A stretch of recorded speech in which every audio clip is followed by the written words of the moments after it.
This may seem like a random, old, even vintage race, but this one lap is one that is regarded as one of the singular best laps in Formula One's history. This is the lap of gods. Driver in the black Sauber. Prost leads. Hill second. Bendlinger is third. And Ayrton Senna is up to fourth position ahead of Schumacher and challenging Bendlinger as they go round the right-hander into the old hairpin. Senna is up to third. And after being crowded at the start, a It's no great wonder that brilliant when he couple of died, corners by his Ayrton death Senna. affected the Formula One Tremendous stuff. community He and the muscled his motorsport way back world into so hard contention that it a would bit. reshape He's going F1's views on inside what kept him David from Hill. driving again. Sports legends are everywhere. You could probably name a few in each major sport like Michael Jordan, Messi, and rising star Shohei Ohtani. Some have died, but very few have died on their respective fields like baseball, football, and soccer, or even lingering injuries that cause them to die later in life. But one sport has had many people die in their careers time and time again. That sport is motorsport. Many have perished in their cars before proper regulations came into place, so much so that it was a common sentiment that you have a really extremely high likelihood of dying in the car you drive when pursuing racing. Safety regulations were still changing and ever evolving as the sport went on, but was never really the main focus of many people. Many F1 drivers went into the sport knowing the risks because of the mentality of the sport's safety, but Ayrton Senna will have reaped the consequences of this mentality and changed the trajectory of Formula One forever. Ayrton Senna cemented himself in the sport as an all-time great. For a long time, he had the record for the most consecutive wins, pole positions, and the most podiums. But looking at his stats and achievements is pretty surface level because there are many things that made Ayrton Senna just that great. But let's start from the beginning. 1916, Sao Paulo, Brazil. As a kid, he wanted to become a Formula One driver, and he would soon. He competed in go kart competitions as many do to get to the racing scene, but what made him particularly unique was his amazing ability to drive in the wet. He has built up the skill from karting when he would race in the rain because he thought it would be a versatile skill for him to have later down the line, and it was. In racing, grip is important. The less grip your tires have to the track, the slower you will go because the adhesion on the tires is not sticking well to the track surface. You have significantly less grip when you're racing in the wet because the tires don't stick to the surface fairly well as in the dry. There are tires called wets made for races in the rain, but especially back then when there was so much less downforce, it was extremely difficult to keep the cars going fast whilst keeping it under control because of how slippery the rain made it and how weightless the car was compared to today's standards. But somehow, someway, he always seemed to carve his way through past everybody with incredible precision. But one of his most notable being in the Lap of Gods in Donington Park, where he started from fifth and seemingly like magic overtakes people who have won world championships like Alain Prost and formidable opponents like Damon Hill, Michael Schumacher, who are notorious for not being the most easy people to give up their positions. With all this plus a very underpowered McLaren car, he passed everybody here and more, winning the race with a 23-second lead over second place in the wet tarmac of England.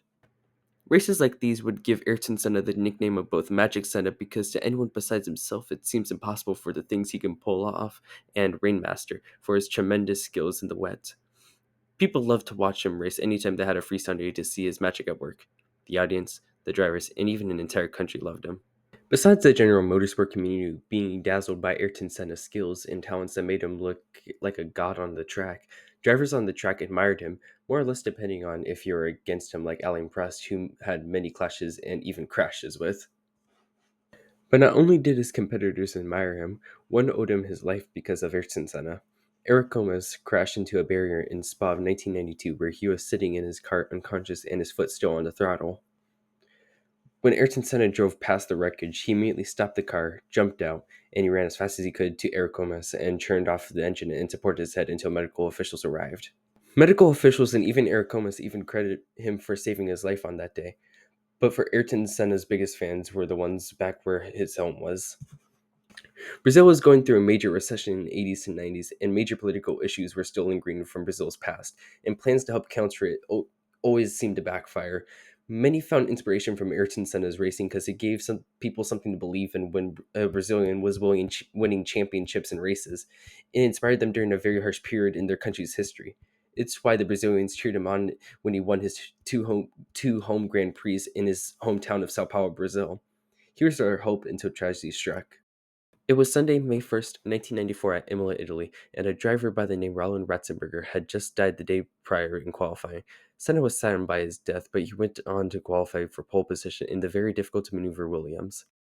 He had recently switched teams and his new car was not what was expected because of regulations that limited technological advancements. but he was determined to win after a dry stint in 1992 through 93 in a McLaren that failed to give him a winning car. The race had started, and Senna was leading the race. He could have won that day until disaster struck. On lap 7 on the Tamburello corner, he went barreling straight into a concrete barrier at 190 miles per hour, killing Ayrton Senna. What caused this accident on such an easy turn was his steering column collapsing and failing to turn his car on that corner. Onboard camera footage of the race that was shown shows that his steering column was flexing out of place, showing that the steering column was already buckling. When he crashed, the steering column hit him in the head after colliding into the concrete barrier, and his helmet failed to protect him from such a nasty outcome. When Ratzenberger and Senna died, the race still continued and is remembered as Formula One's darkest moments and showed many failures of the safety precautions in the car and designs of the circuit. This was a real wake up call for everybody, not only in the Formula One community, but in the entirety of the motorsport community. Everyone accepted that racing is an inherently dangerous sport, but they never really bothered to really focus on safety to encounter outcomes like this. But ever since then, that has changed. Many, like Ayrton Senna, Roland Ratzenberger, have died in their cars. But because of these two tragic deaths, the F1 community can now strive to ensure such an incident can never be replicated. After the deaths of Ratzenberger and Senna, safety was a real major concern to the FIA more than ever. In Spain and Canada and Germany of the 1994 season, there were multiple car changes in the name of safety. They enforced things to keep drivers safe whilst in the car, like headrests to restrict movements and collisions. They also enhanced the side sills to be taller to protect drivers more effectively in a crash. They didn't stop at car safety advancements either.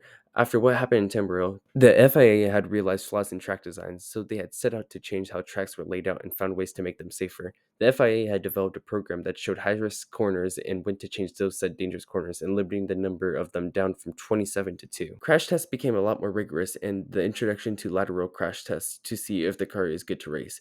They even changed how barriers are secured and safety checked.